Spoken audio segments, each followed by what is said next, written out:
오늘은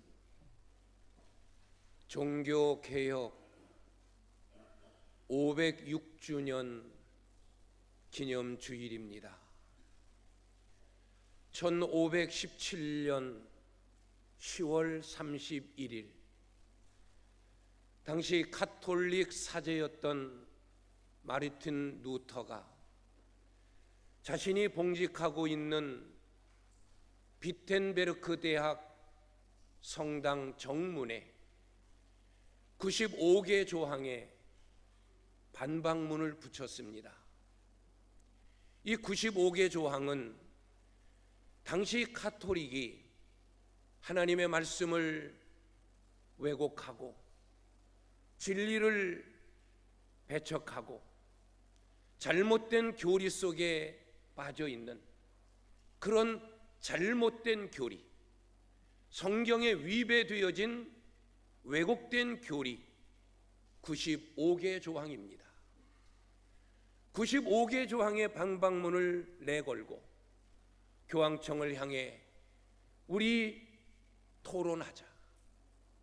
이 95개 조항에 대하여 이것이 성경에 기록되어진 참 진리인지 왜곡되어지고 부패한 꾸며진 거짓된 것인지 우리 토론하자. 개혁의 기치를 높이 든 1517년 10월 31일, 그래서 오늘 10월 마지막 주일을 전 교회는 종교개혁 기념주일로 지키고 있습니다. 오늘 저는 종교개혁 기념주일을 맞이하여 라는 제목을 가지고 세 가지 부분을 생각해 보려고 합니다. 첫째는 신앙의 본질이 무엇인가? 신앙의 본질. 두 번째로는 오늘날의 개혁의 대상은 누구인가? 누가 개혁되어져야 하는가? 세 번째로는 어떻게 무슨 방법으로 개혁될 수 있을까? 이 세 부분을 살펴보면서 오늘 이 시간 하나님께서 우리에게 주시는 진리를 통하여 큰 교훈을 얻는 시간을 갖고자 합니다. 첫째로 신앙의 본질이 무엇일까? 마틴 루터는 교황청을 향하여, 당시 가톨릭을 향하여 신앙의 본질을 이야기하는 겁니다. 95개 조항의 모든 교리들이 다 신앙의 본질에서 떠났다. 이건 신앙의 본질이 아니다. 신앙이 뭐냐? 신앙의 본질 5가지를 이야기합니다. 그래서 우리는 이 신앙의 본질 5가지를 종교개혁의 5대 정신이라고 말합니다. 신앙의 5가지 본질, 종교개혁의 5가지 정신. 첫 번째가 오직 성경입니다. 오직 성경, 솔라 스크립투라. 오직 성경. 성경은 하나님의 말씀이다. 신앙과 행위에 대한 정황무오한 유일의 법칙이다. 모든 믿음의 사람들은 이 신앙의 유일한 법칙, 행위의 유일한 법칙, 전혀 변함이 없는, 그리고 오류도 없는 하나님의 말씀인 성경에 의지하여 믿음의 길을 가야 한다. 내 생각대로가 아니라, 내 기분대로가 아니라, 내 마음대로 믿는 것이 아니라 우리 모든 믿음의 사람들의 행위, 행동, 말, 더 나아가 신앙생활의 모든 것은 말씀에 의지하여야 된다. 말씀을 떠나면 안 된다. 말씀을 벗어나면 안 된다. 말씀을 왜곡해서도 안 된다. 오직 성경.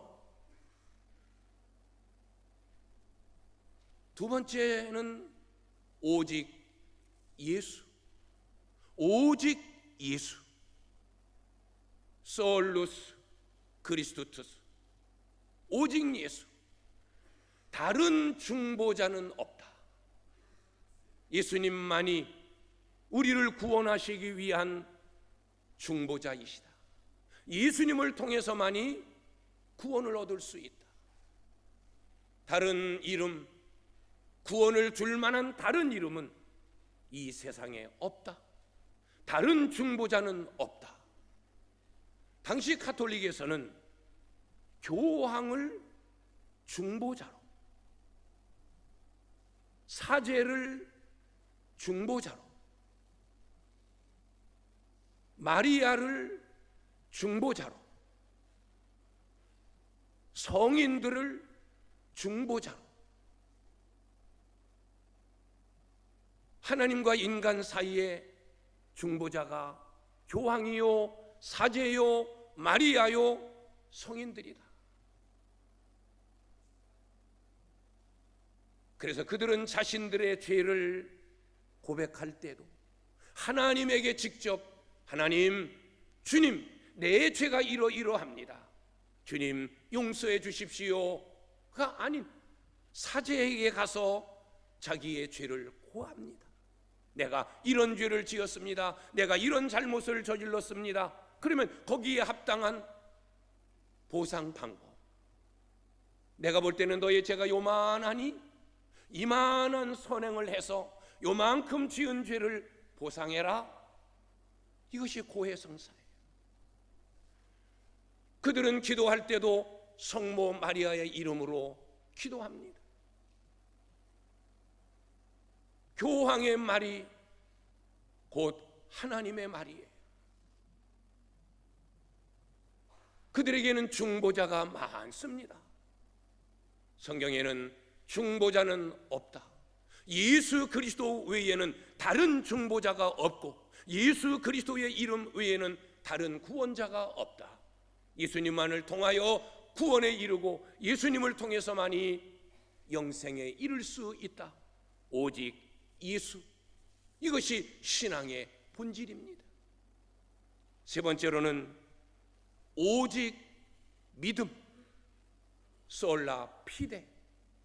사람이 의롭다함을 얻는 것은 예수 그리스도를 믿는 믿음으로만이 의로워질 수 있다.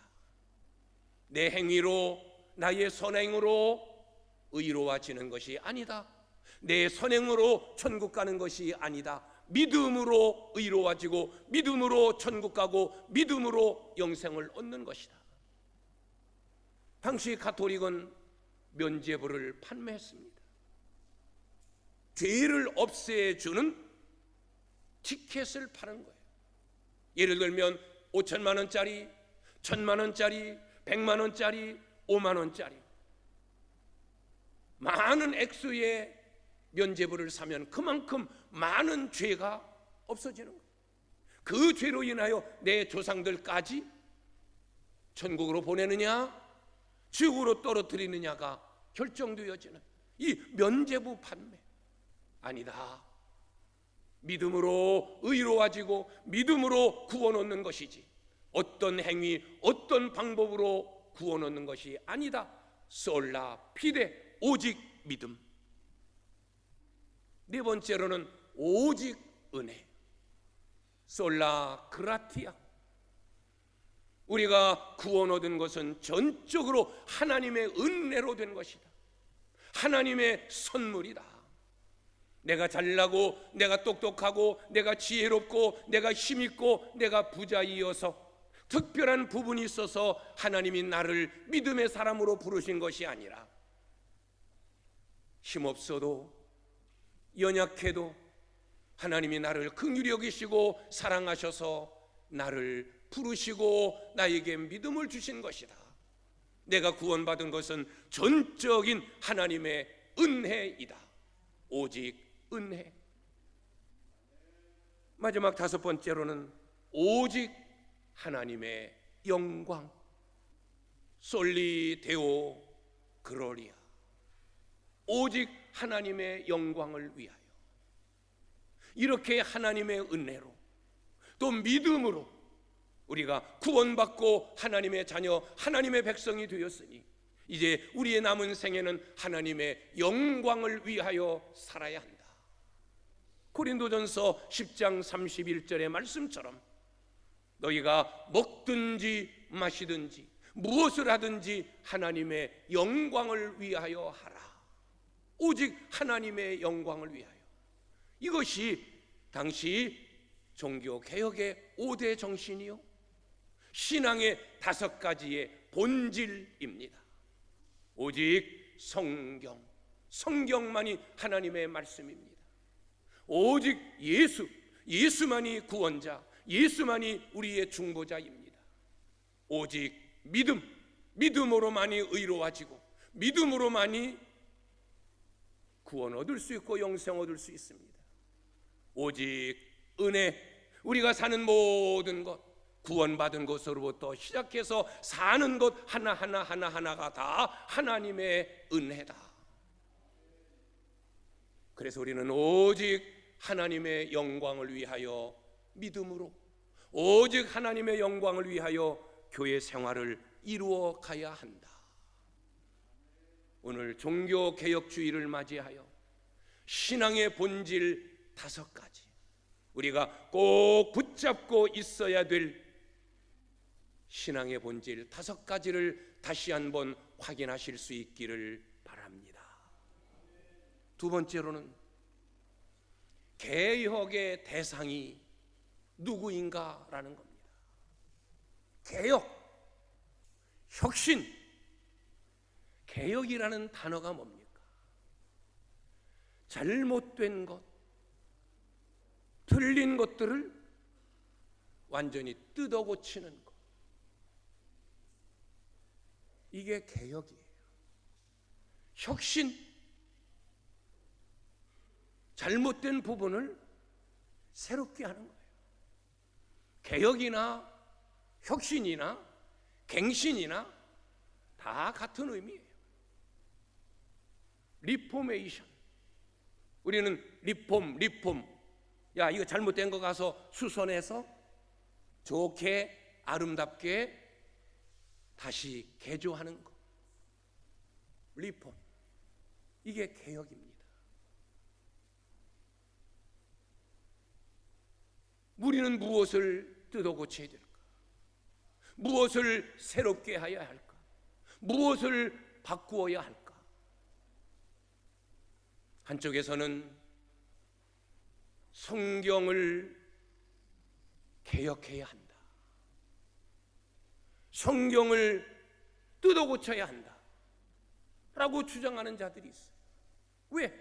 이 성경이 언제적에 기록된 거냐? 우리는 지금 21세기를 살아가고 있는 자들인데 수천 년 전에 기록되어진 이 말씀을 진리다? 신약성경만 해도 2000여 년 전에 기록되어진 것인데 2000년이라고 하는 세월이 흘렀는데 강산이 바뀌어도 수백 번이 바뀌어졌는데 그때 기록된 이 성경을 가지고 오늘 우리가 믿으란 말이냐? 이 세대가 어떤 세대인데 얼마만큼 바뀌어졌는데 이 고리타분한 이 성경을 가지고 이것이 진리다라고 고집하느냐? 성경을 바꾸어야 된다. 지금의 시대에 맞게, 지금의 문화에 맞게. 그러면 더 복음이 급속도로 확산되어 더 많은 사람들이 주님께로, 교회로 올 것이다. 성경을 바꾸자, 성경을 뜯어 고치자.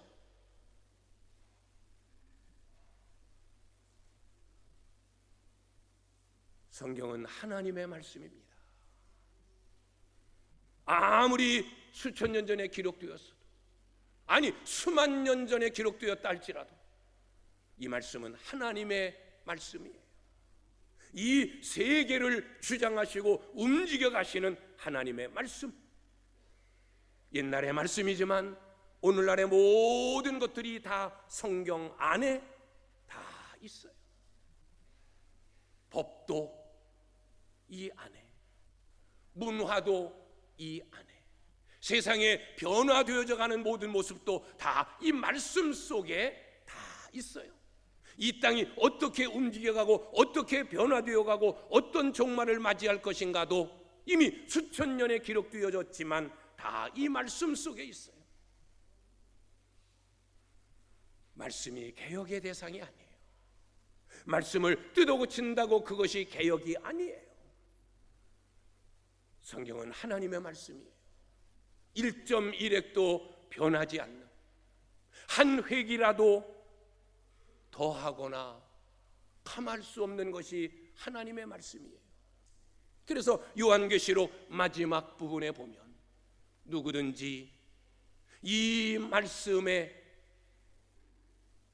하나라도 더하면 성경에 기록되어진 모든 재앙이 그에게 더하여질 것이요, 누구든지 이 말씀에서 하나라도 감하면 성경에 기록되어진 하나님의 은혜와 복이 다 그들에게서 죄하여질 것이다. 하늘에서 그 생명책에 그 이름이 죄하여져 버리고 멸망당할 것이다. 하나님의 말씀은 하나라도 우리가 손댈 수 없는, 우리 마음대로 뜯어고치고 새롭게 개혁할 수 있는 것이 아닙니다. 또 한쪽에서는 교회가 개혁되어야 된다. 교회를 바꾸자, 교회의 제도를 무너뜨리자, 새롭게 갱신하자.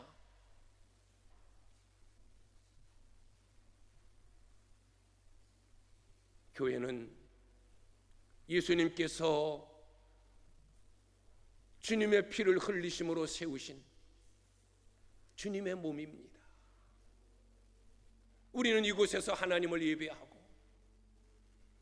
죄사함을 받고 은혜를 입고 하나님의 음성을 듣고 삶의 지혜를 얻고 영원한 천국을 향하여 나아가는 구원의 방주입니다. 우리가 어떻게 주님의 몸을 내 마음대로 내 생각대로 뜯어 고쳐 리폼하겠습니까? 그럴 수 없습니다. 교회가 썩었다, 교회가 부패했다, 말씀도 교회도 개혁의 대상이 아니에요. 우리는 우리 마음대로 말씀을, 우리 마음대로 교회를 뜯어 고칠 수 없습니다. 그러면 개혁의 대상이 누구입니까? 누구를 뜯어 고치고 누구를 바꾸어야 합니까? 개혁의 대상은 바로 사람, 우리 자신들입니다. 내가 잘못 사는 것이지 성경이 잘못된 거 아니에요. 내가 부끄럽게 사는 것이지 교회의 제도와 교회의 조직이 잘못된 거 아니에요. 내가 하나님의 말씀을 떠나 내 마음대로 사니까. 하나님의 말씀은 신앙과 행위에 대하여 유일무이한 정황무오한 하나님의 법칙인데, 신앙과 행위의 법칙인 말씀을 떠나서 내 맘대로 믿고 내 맘대로 말하고 내 맘대로 생활하니까 말씀이 잘못되어 보이는 것이지. 내가 개혁되어져야 돼요. 교회의 조직, 목사, 장로, 안수집사, 권사, 교사, 이런 조직이 잘못된 게 아니에요. 목사가 목사답지 못하게 사니까, 장로가 장로답지 못하니까, 직분자가 직분자의 모습을 잃어버렸으니까, 그러니까 교회의 제도가 잘못됐다라고 비판을 받는 것이지, 그 제도 자체가 잘못된 게 아니에요. 문제는 우리예요. 우리는 성경을 뜯어고치기다 라는 말을 하기 전에 나를 뜯어고쳐야 되겠다. 교회의 제도를 바꿔야 되겠다가 아니라 나를 새롭게, 나를 뜯어고치고 나를 바꿔야 되겠구나. 내가 잘못 살았구나, 내가 잘못 믿었구나, 내가 잘못 생활하고 있구나, 내 본분을 잃어버렸구나. 뜯어고치고 바꾸어야 될 대상은 나예요. 내가 새로워지면 교회는 새로워지는 거예요. 내가 바뀌어지면 모든 것이 다 바뀌어지는 거예요. 내 생각이 온전해지고, 내 말이 온전해지고, 내 믿음이 새로워지고, 그러면 모든 것들이 다 변하는 거예요. 저 사람을 변화시키기 전에 내가 변화하면 저 사람도 변화되어지는 거예요. 한 사람 한 사람 한 사람 내가 변화되어질 때 온 교회가 새로워지고, 온 땅이 새로워지고, 모든 공동체가 개혁이 되어지는 겁니다. 누구를 개혁해야 되느냐? 누가 개혁 대상이냐? 누구를 뜯어고치고 새롭게 해야 되겠느냐? 다른 것, 다른 사람, 어떤 제도 절대 아닙니다. 바로 나입니다. 오늘 많은 사람들, 지식층에 있는 사람들, 때로는 종교 지도자들 다 바꿔야 된다, 개혁되어져야 된다, 혁신을 이루자라고 하지만 자신이 변화되지 않는 이상 절대 혁신, 갱신, 개혁 이루어질 수 없습니다. 요즘 뭐 정당들도 혁신하자, 바꾸자, 아무리 지도를 바꿔도 안 돼요. 사람을 바꿔도 안 돼요. 자신이 변화되어지고, 자신이 뜯어고쳐져야 되고, 자신이 개혁되어져야 자기의 공동체가 개혁되는 거예요. 나는 변해지지 않으면서 다 남 탓, 너 때문에, 이것 때문에, 저것 때문에, 절대 내가 변화되지 않는 이상 개혁, 혁신, 갱신 있을 수 없습니다. 우리는 종교개혁주의를 맞이하여 뜯어고쳐져야 되고 새로워져야 되어지는데 그 대상이 누구냐? 바로 나다. 나 자신이다. 여기서 말씀을 전하는 내가 먼저 개혁되어져야 하고, 오늘 말씀을 듣는 우리 성도님들이 새롭게 개혁되고 변화되어지고 뜯어고칠 때 모든 것들은 다 새로워지고 개혁되어지는 은혜가 있을 줄 믿습니다. 많은 사람들이 세상이 썩었다, 부패하다, 더럽다라고 말합니다. 물론 보여지는 모습들이 그러하지만 그러한 말을 하는 나는 깨끗한가? 정결한가? 변질되어 있지는 않은가? 썩음 속에 있지는 않은가? 나를 먼저 돌아보는 지혜가 필요한 줄 믿습니다. 내가 변화되어야 합니다.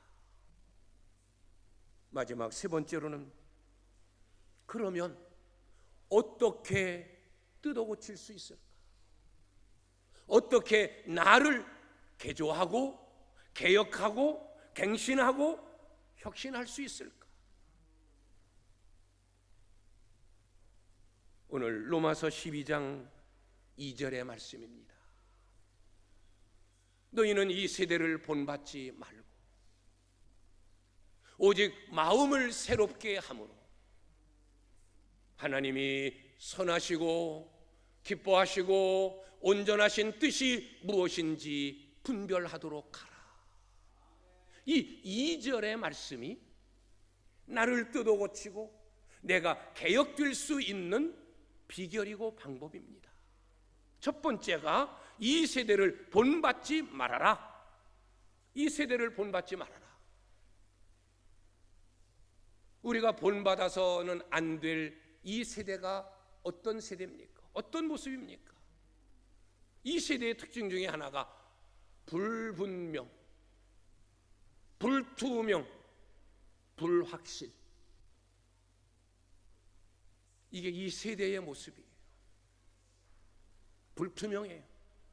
불분명해요. 불확실해요. 무엇이 옳은 건가, 무엇이 틀린 건가, 그 기준이 불확실하고 불분명해요. 똑같은 일을 해놓고서는 이쪽에서는 잘했다, 저쪽에서는 틀렸다. 아니, 똑같은 일인데 왜 이쪽에서는 잘했다, 이쪽에서는 틀렸다? 불확실, 불투명, 불분명. 지가 해놓고서도 나 몰라, 그냥 끝나는 거야.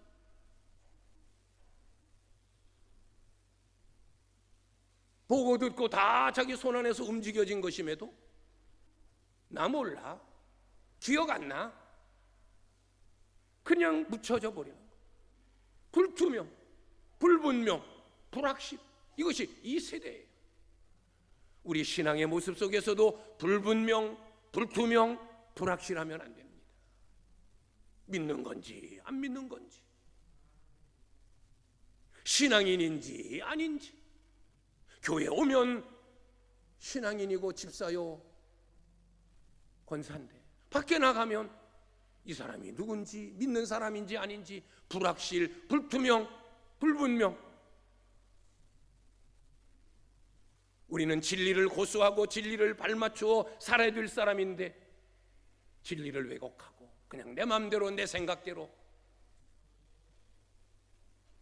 바라보고 붙잡아야 될 부분이 오직 예수 그리스도 그분인데, 그분과 손잡고 진리의 길을 함께 가야 되어지는데 우리는 진리를 떠나고 내 생각대로, 내 마음대로 온갖 죄를 다 저질러 놓고 나 몰라,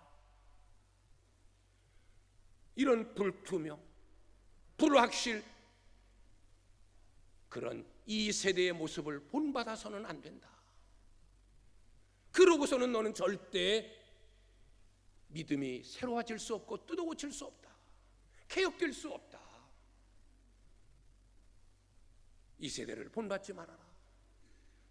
또 하나, 이 세대는 어떤 세대입니까? 물질 만능주의. 돈이면 다 되는 거예요. 돈이 모든 것의 기준이에요. 돈으로 해석하고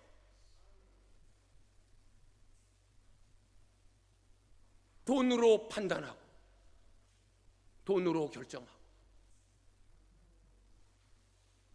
돈 많이 벌었으면 저 사람은 성공했어. 부족함이 없이 열심히 최선을 다해 사는데 돈 없으면 저 사람은 실패한 사람이야. 돈이 성공과 실패의 기준이 되어져 버렸어요. 돈 많으면 저 사람이 행복하겠구나. 아이고, 저 사람 돈 없어서 불행하겠어. 행복과 불행의 기준도 돈. 물질 만능주의. 이게 이 세대의 모습이에요. 우리의 신앙생활, 우리의 믿음의 가치관이 이래서는 안 돼요. 내가 진리 안에서 사는가? 진리를 지키고 진리를 고수하기 위해서는 가난해도 좋고 실패해도 좋고 밀려나도 좋고, 나는 진리를 고수한다.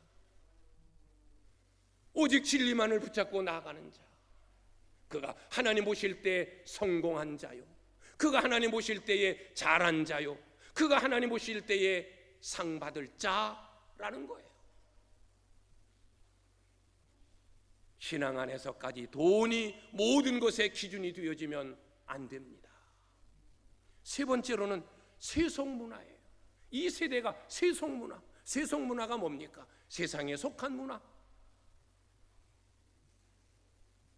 이 땅에 속한 모든 문화, 이 문화를 어떻게 할 것이냐. 이 문화, 세상 문화, 세속 문화에 대하여 한쪽에서는 아예 문을 꼭 걸어 잠그는 거예요. 보지도 말자, 듣지도 말자, 말하지도 말자.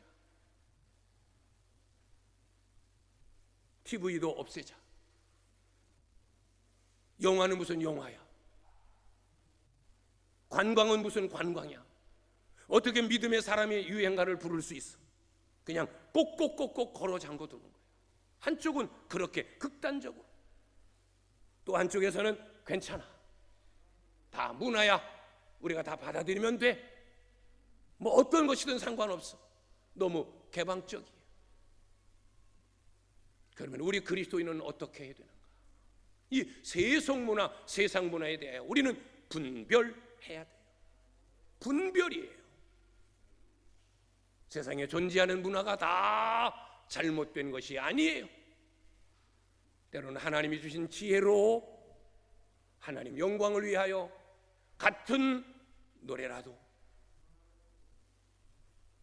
사람을 즐겁게 하는 노래가 있는가 하면 하나님께 영광을 돌리는 노래가 있고, 똑같은 문화이지만 복음에 위배되어지는 문화가 있는가 하면 복음을 전하기 위해 합당한 문화가 있는 거예요. 우리는 분별해서 이건 성경에 왜곡되지 않고 진리에 위배되지 아니하고 믿음의 사람으로 부끄럽지 아니하고 그런 부분들은 우리가 세속 문화이지만 받아들여서 그걸 선하게 활용하여 하나님의 영광을 위하여 복음 전파를 위하여 내 개인적인 생활의 즐거움과 기쁨과 행복을 위하여 사용하는 거예요. 우리가 본받아서는 안 될 세상적인 문화가 있어요. 우리는 그것을 차단해야 돼요. 막아야 돼요. 동성애, 성적 타락, 마약, 너무 이 땅에는 우리의 믿음을 해치고 성경에 위배되어지는 그런 문화들이 너무너무 많아요. 요즘 젊은이들이 너무너무 혼란에 빠져 있어요. 분별력을 가지고 차단할 것 차단하고 막을 것 막고 우리가 받아들여서 복음을 위하여 신앙을 위하여 행복을 위하여 선하게 사용할 것은 사용하는 그런 지혜가 필요합니다. 본받지 말아야 할 문화가 있습니다. 또 하나 이 세대는 나르시시즘, 우리가 버려야 할 본받아서는 안 될 것 중에 하나가 나르시시즘. 이 나르시시즘이라는 것은 자기애, 자기가 자기를 지나치게 사랑하는 거예요. 오직 나만 있어, 내가 최고고 내 말이 최고고 내 주장이 최고고 남은 다 나를 위해서 모든 것이 존재하는 거예요. 이건 배격되어야 돼요. 본받아서는 안 될 모습이에요. 성경은 나보다도 남을 더 배려하고 존중하고 높이고 세워줘라. 이 세대를 본받지 말아라. 두 번째로는 마음을 새롭게 해야 합니다. 마음을 새롭게 하라. 여기 새롭게 한다, 새롭다, 이 말이 개혁이라는 말이에요. 새롭게 바꾸는 거예요.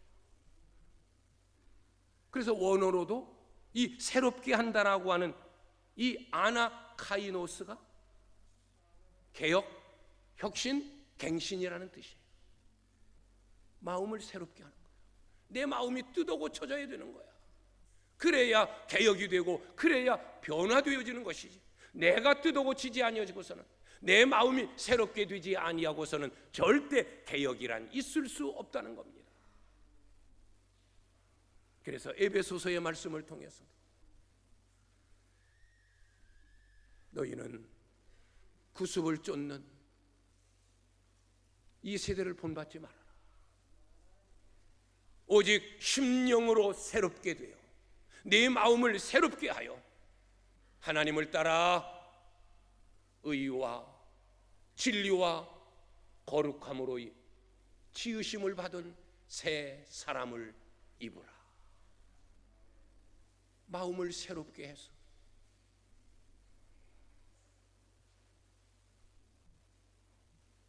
하나님이 기뻐하시는 의를 이루는 자가 되어야 된다는 겁니다. 마음이 새로워져야 새 사람인 겁니다.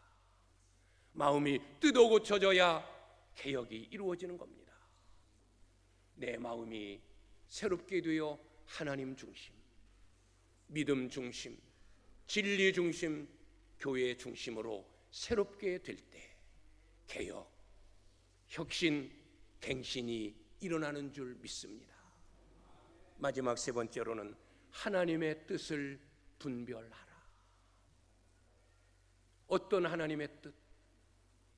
하나님이 선하시고 기뻐하시고 온전하신 뜻을 분별하라. 여기 선하다, 기뻐한다, 온전하다. 하나님 보실 때 선한가? 이게 하나님 보실 때 내가 행동이 선한 일인가 아닌가 분별하라는 거예요. 이게 하나님 보실 때 기뻐하실 일인가, 마음 상해하실 일인가 분별하라는 거예요. 이게 하나님 보실 때 잘하는 일인가 잘못한 일인가 분별하라는 거예요.